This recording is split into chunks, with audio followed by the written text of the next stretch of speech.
What's up, guys? We are back. Fitness Profit Multiplier. Anthony, Jimmy, and Matt from Gym Lawyers today joins us. Today, we're going to be discussing the law around membership contracts.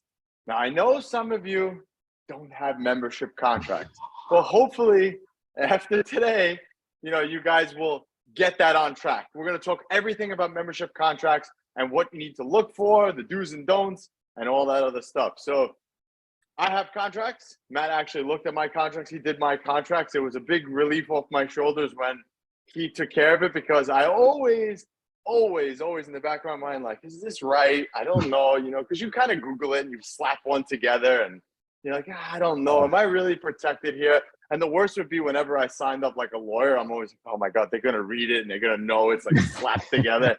So Jimmy, what about you? Did you slap yours together? What do you got going on over there?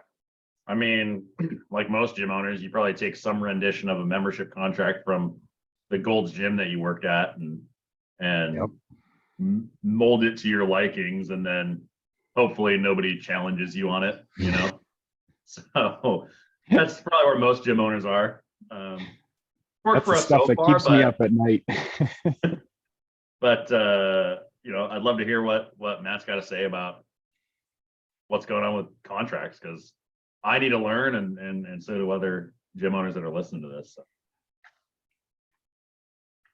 Take it away, Matt. All right. Well, thanks, guys. Thanks for having me on. As always, pleasure to be back. Pleasure to see you guys all happy and healthy on video here.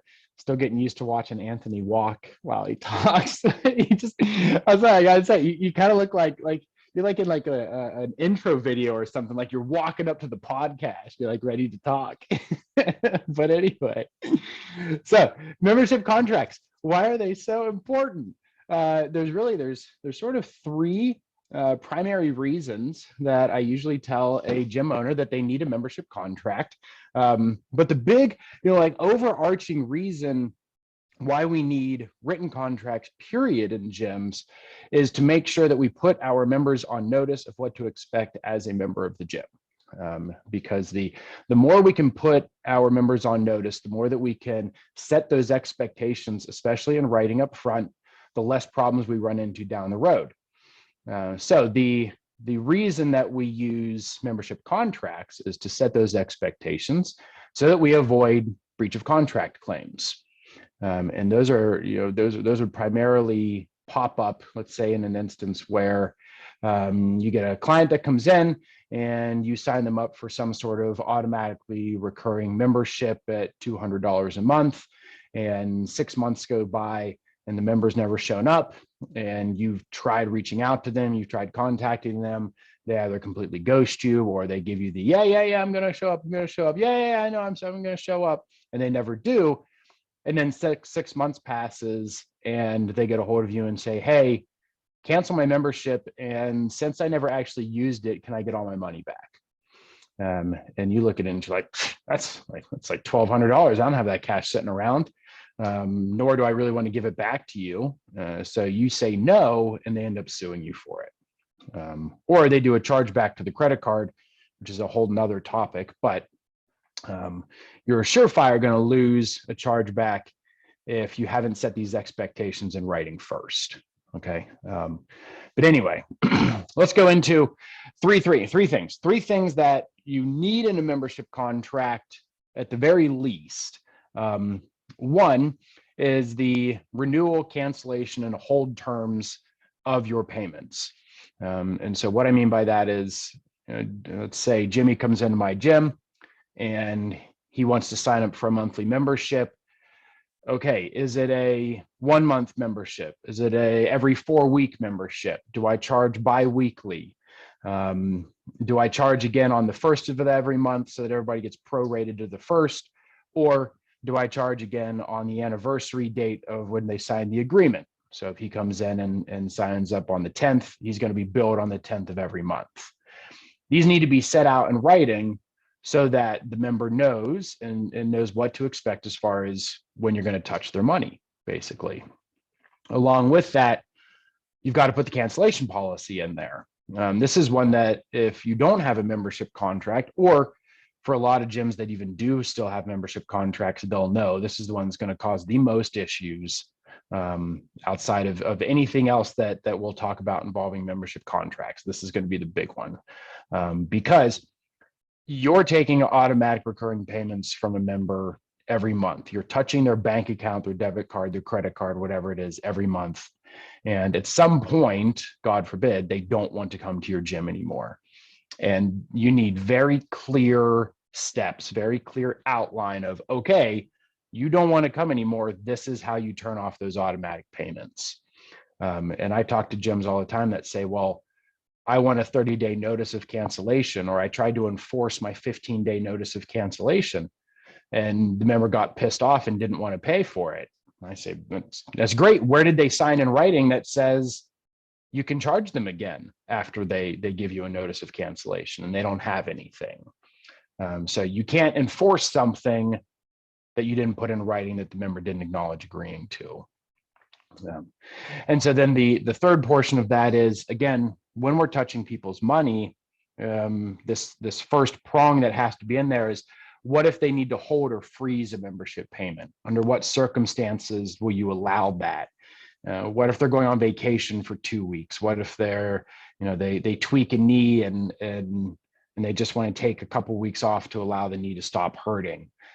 Or do you permit a hold or a freeze? And if so, once again, what are the terms around all of that? How many days notice do they need to let you know? Can they hold it at any time, or does it only start to apply at the date of the next payment? So that's prong number one, that you, at the very least, you need something in writing that put all of these terms into a contract so that you can set those expectations with the member. Yeah, I mean, I think those are, when we worked together, when you had fixed my contracts, those were the three main questions that you had asked me. What is the freeze? What's the cancel policy? When are you charging them?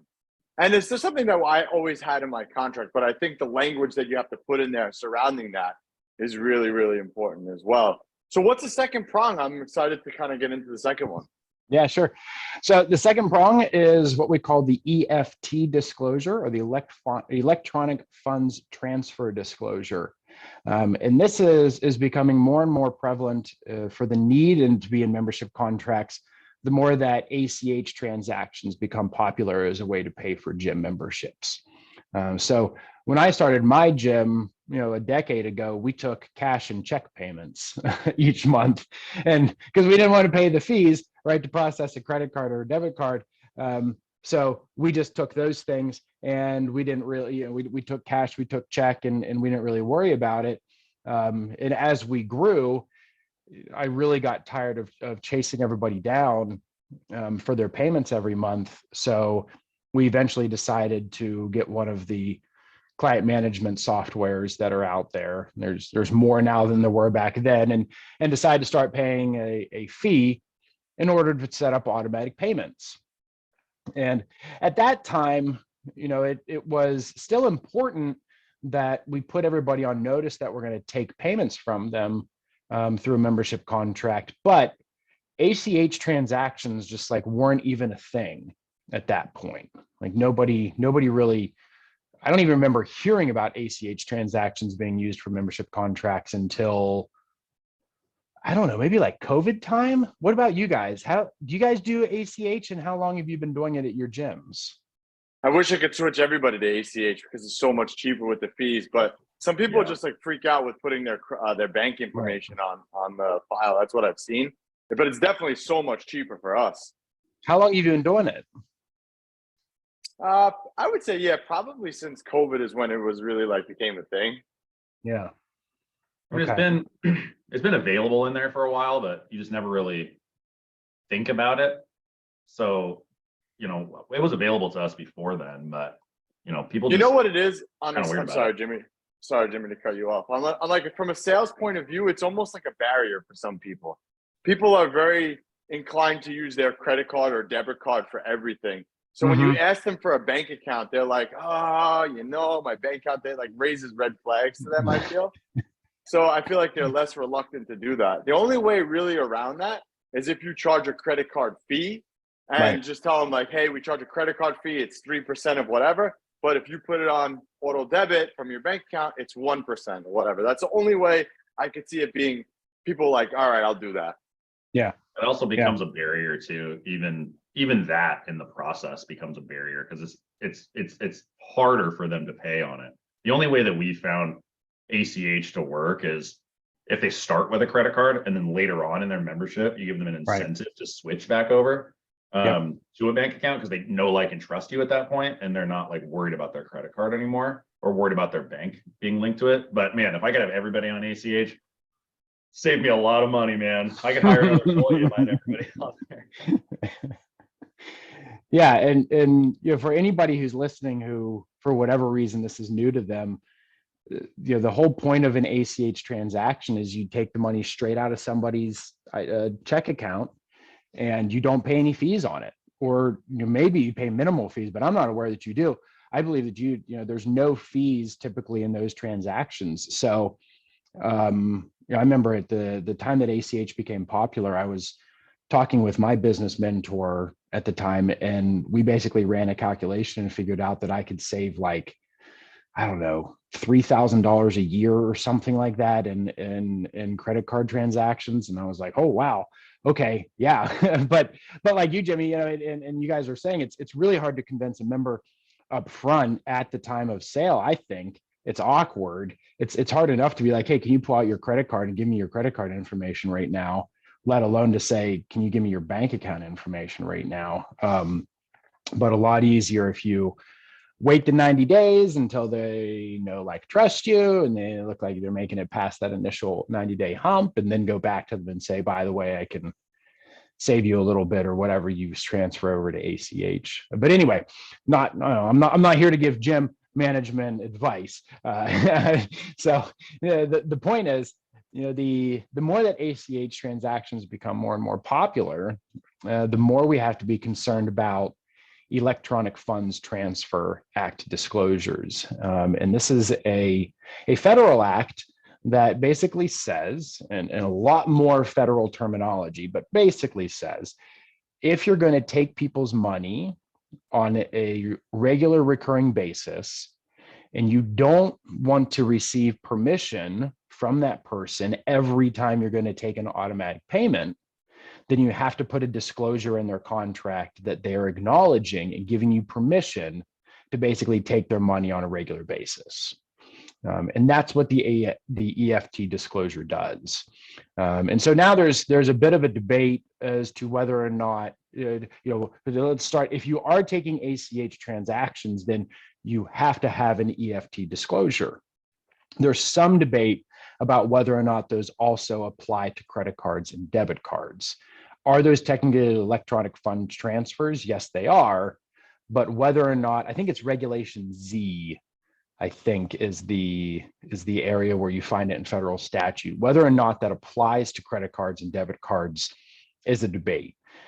So from our perspective, we just say, look, it's a couple, 3 paragraphs that you add to your membership contract that, again, basically says the member is approving that anytime you go to charge their account, there will be money in there for you to be able to take.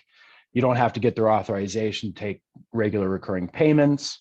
If you do like a shirt sale at the gym and everybody just says, charge my card for the new shirt before you guys order, and you have authorization from the membership contract to hit their card for that shirt sale. Again, you should, without that in your membership contract, you should technically be receiving a verbal, if not written, authorization to hit those charges again from the members. So that's prong number 2 that we really want to see in membership contracts these days, are a big giant EFT disclosure. Yeah, I agree. And then usually when we sign people up, we kind of highlight that area and let them know, like, hey, look, you know, this is what's going to happen every 28 days. Because people, I don't know, they just don't pay attention when you explain these things to them, because then they come back to, why am I being billed again? I don't know. And they get confused. That's why we highlight it and then we have them sign it kind of right there. We have them initial it. You know, there's a lot of different ways that you can do it. But yeah, I think just making that obvious is just a good way. Again, it's another barrier you have to put in front of people, but it will make your life easier as a gym owner if you explain these things first and foremost before they even sign up. even though Yeah. they'll have questions again on the back end of it anyway. Now, Anthony, do you guys also do that for your cancellation policy? Do you highlight it and circle it and have We them do. initial it? We Yeah, do. yeah. And what we do too is like we always get a like, so on the receipt we kind of just put like those bulleted things that they always ask. So whenever they get billed for anything, it shows the cancellation policy, how the billing works, and like the refund policy. So they always kind of see it. Yeah, and that's another fantastic practice that can, again, continue to put the members on notice of these expectations throughout their memberships. And so a lot of the client management software will allow you to edit the automatic emails that go out with these things. You know, and each month, you know, they'll get a receipt for their charge on the date that they're charged. And you can then set in the client management software what you want that receipt email to say. And that's a fantastic opportunity to just say, as a reminder, if you ever want to leave us, we'll be very sad, but there's a 30-day notice of cancellation. And if a payment is scheduled to process within that 30-day notice, please know that that payment will be processed. You know, and it's a constant reminder. And then when the client comes to you and says, oh, I didn't know about this, be like, yeah, you did. Here's the signature on your contract. Here's the initial portion where you acknowledged it. And you've received an email every month for the last 18 months that has reminded you of it. Right. So anyway, that's prong number 2. You guys have any other comments, questions before we move on to prong number 3? Well, as much as you put that in agreements, and because that's all present in our agreement. So we're doing good so far, Matt. So I'm happy to hear it. Nice. But as much as you have that in your agreements, you're still gonna run into members that are upset with you about it and all this stuff. Like Anthony emails them every time. We don't actually do that. We send them a policy reminder email when they do sign up.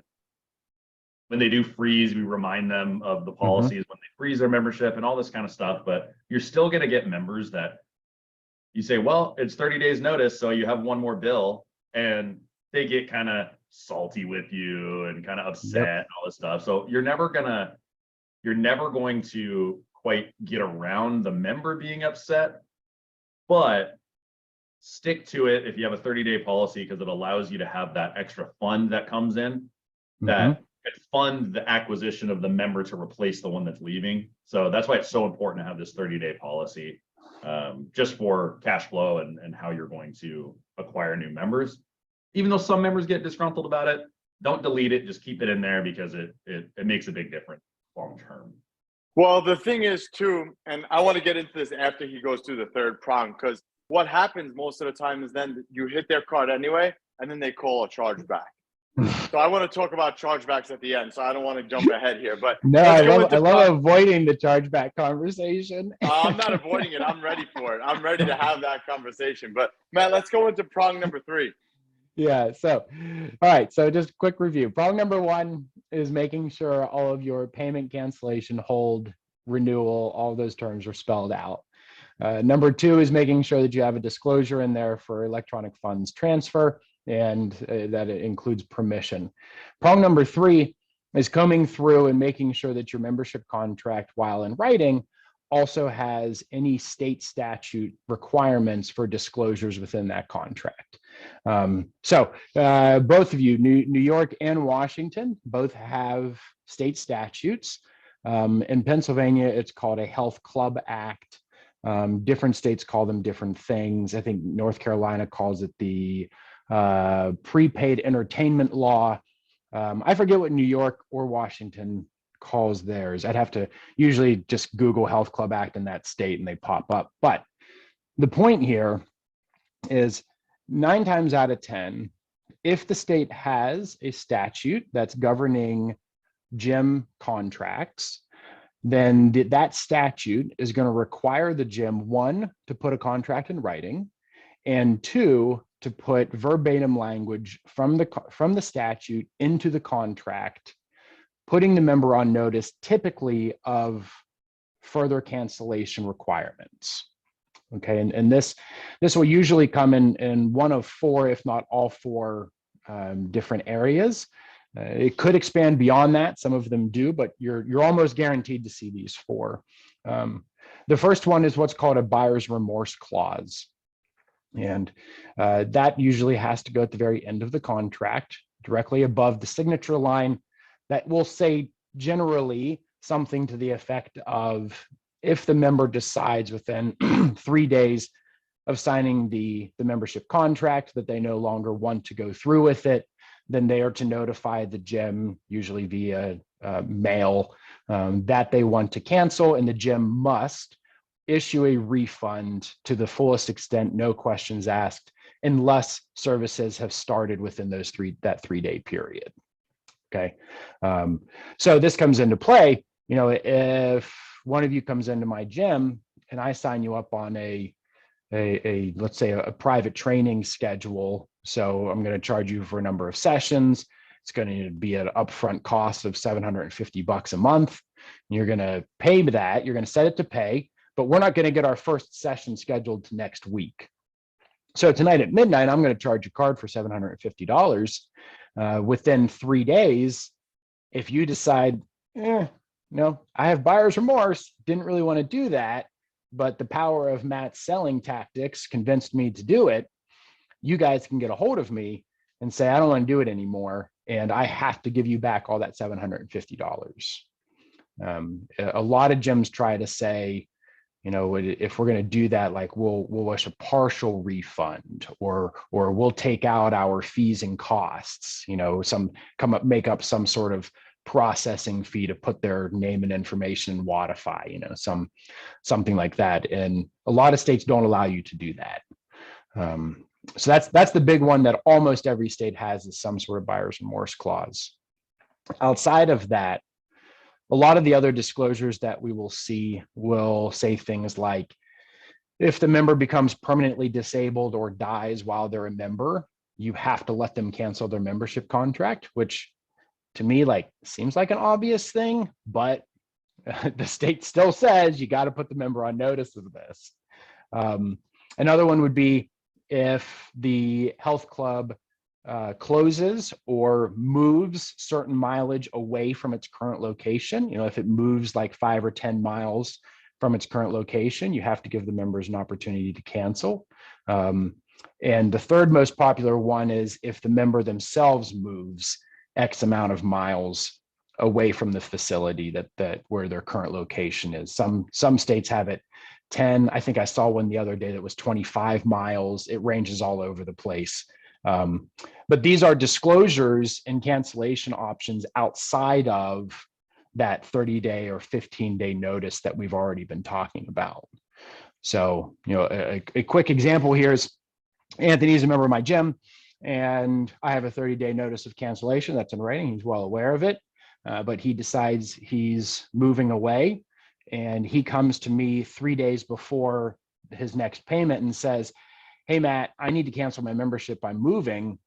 And I cannot at that point go back to Anthony and say, well, we have a 30-day notice of cancellation and you're only letting me know 3 days before your next membership payment. So I'm going to take that payment. Sorry, you're not going to be here to use it, but that's our policy. It doesn't matter. That state's laws are going to say I have to let him out of his contract immediately. And I can't hold back. Sometimes I can parse out a refund. Oftentimes I can't hold anything back, or I have to cancel it. And if he's already paid and isn't going to be using it, I have to give him back anything that he hasn't used. It's always like the gym owners are at a loss. Sometimes it's like we're the ones that always get like the shit end of the stick, as the saying goes. It's just like it's always us losing. Because like you said, like some states have, I think New York does have I think it does, because I think I saw it on the contract that you told me, but a 3 days buyer remorse. And there are fees associated that when you sign somebody up. You had a salesperson who paid, you paid, they got paid an hourly rate or whatever to sign up that person. So then there is the processing fees behind it and all that time. And you lose it because someone has a change of heart. It's just stinks sometimes. Yeah. It's not fun. And we could all thank, or if you guys are old enough to remember, Bally's Total Fitness and LA Fitness and Planet Fitness, all those that we hate, those are who we can thank for it. Because those were the sort of the impetus for the creation of all these health club acts, because they would They would move in, they would load people up with pre-sales, and then something would happen and the franchise would close down and run away. And they would take all of that pre-membership sale with them, and basically leave the members with nothing.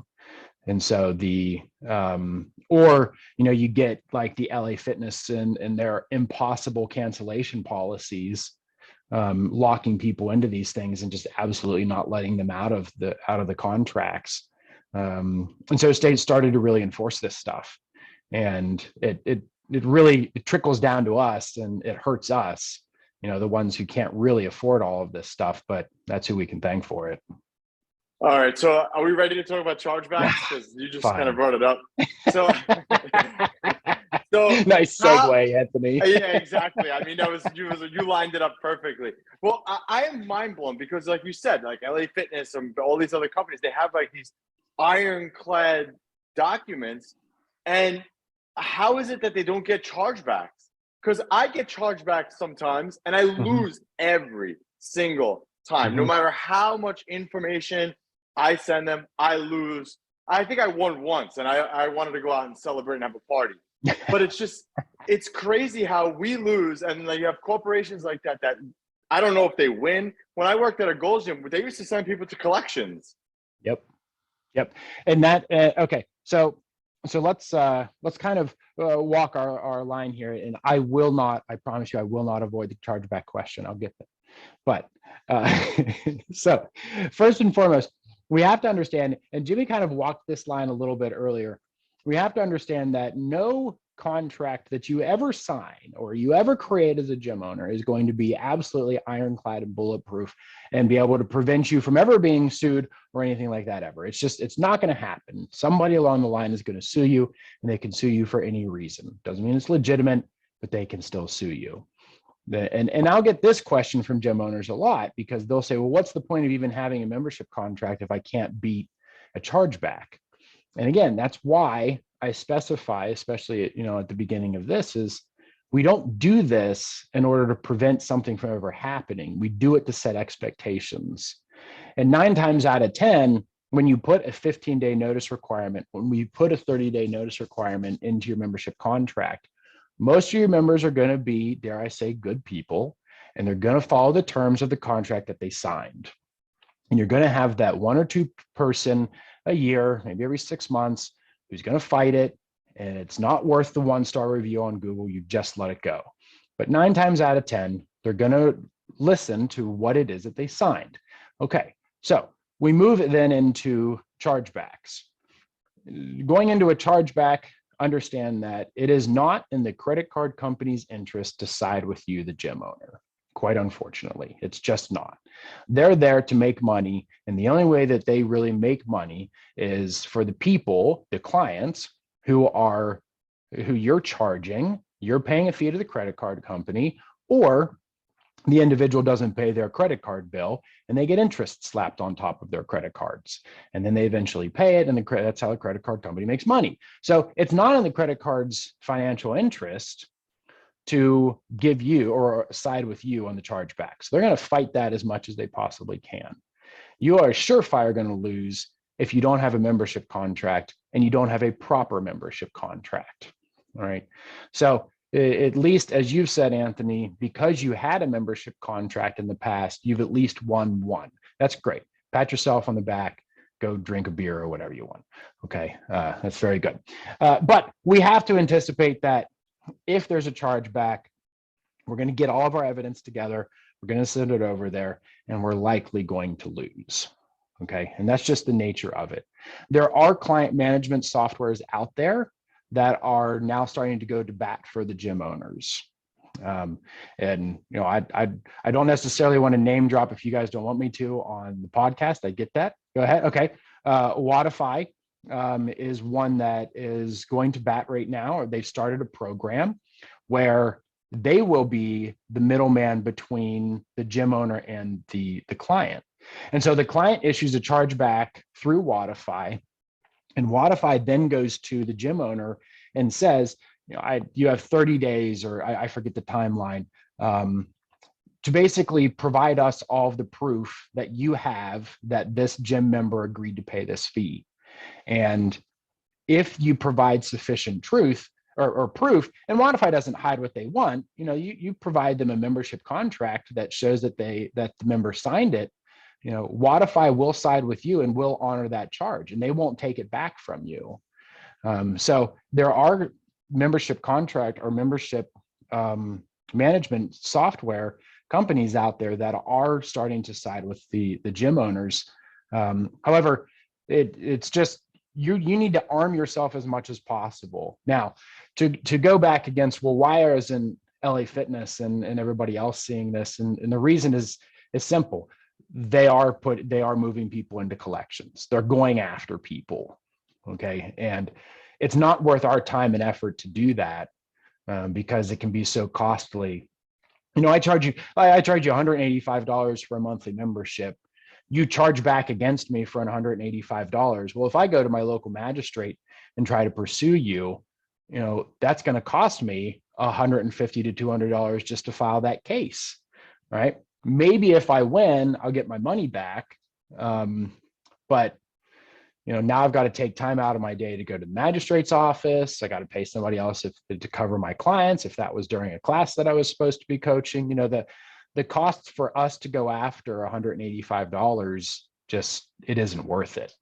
But for somebody like Bally's, or I keep saying Bally's, I don't even think they're in business anymore, but like somebody who goes to like an LA Fitness, they might be batching those services and sending 100 people to collections, right? So now it's worth their time and money to pay somebody else to go after them, and they dock their credit history and everything else. So that's the primary reason they get away with it and we don't. It's just a numbers game. Yeah, and that makes sense too. Like you said, I think the biggest variable in all that is time.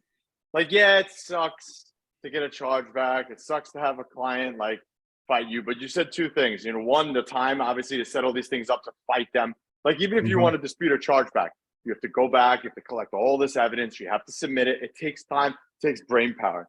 So it's just it's not even worth the argument. Just move forward. In that time that I spent doing the chargeback, like getting everything together, I could have called 2 more leads and signed somebody else up. And and the other thing that you said, Matt, which was really smart too, is sometimes it's not even worth it to argue with them for the fact that they could give you a 1-star review on Google. That hurts way more than the money you're going to lose from that transaction. So this is what it is when you guys run a business. Yeah, that 1-star review, and I unfortunately found myself in that situation at my gym. I think it was in February or first part of March. A guy tried to quit, or he did quit. He didn't try to quit; he quit. And we said, "Great, we'll get you for one more payment." Basically, not so many words. And he said, "F you, if you do that, I'll leave you a 1-star review."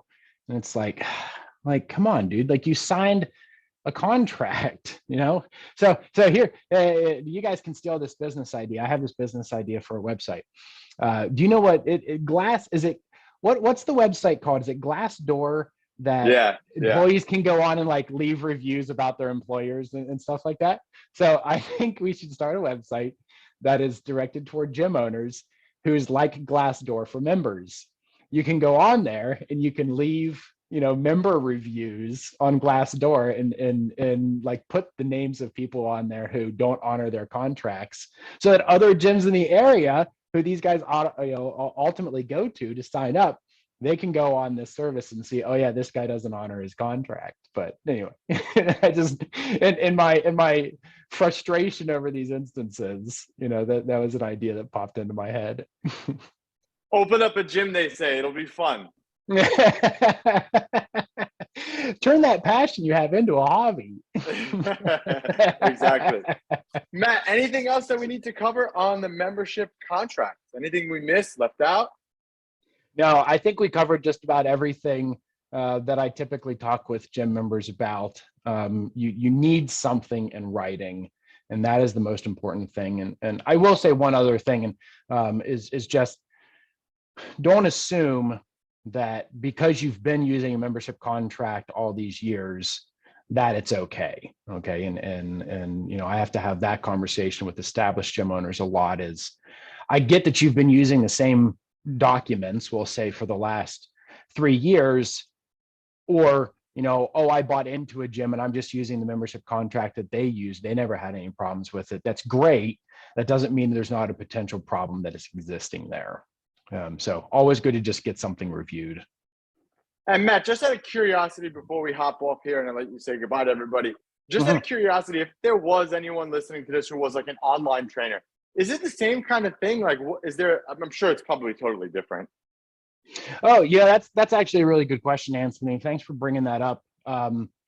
So when we're talking online, like virtual training, so we've still got like a 3-prong requirement that we want to see, but the number 3 changes a little bit. So, you know, number 1 is the same thing. We still need the renewal, we still need cancellation, we still need the hold, all those different provisions spelled out. Number 2 is you definitely need an EFT transaction notice disclosure at this point, because they're all going to be paying on some sort of electronic funds. Number 3, you don't necessarily need your state law stuff, because if I'm servicing somebody in California or Florida or something like that, you know, my state laws that we're not dealing with a health club necessarily, usually under the definition of my state law for a health club. But what I do have to worry about is where a lawsuit is going to arise in the event that you, my virtual private training client, decides that you do want to fight something. Okay. And so the 3rd prong of a virtual private training or virtual programming contract like that is what I call the governing law, jurisdiction, and venue section.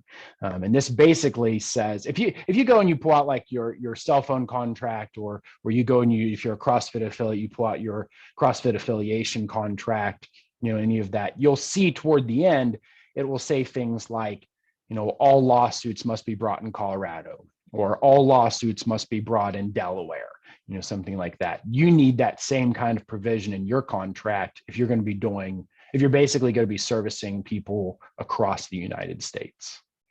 I forget what we had put in my contract, because I have some online clients as well, and I think we had put something in there that I forgot what we did. I think we did. I'm sure. I'm 99% sure. I forgot what it was that we added in there, but yeah, that's why I wanted to bring that up, because I know I'm pretty sure some gyms still have some clients on virtual, and maybe other people reach out to them. So I thought that would be a good question to ask.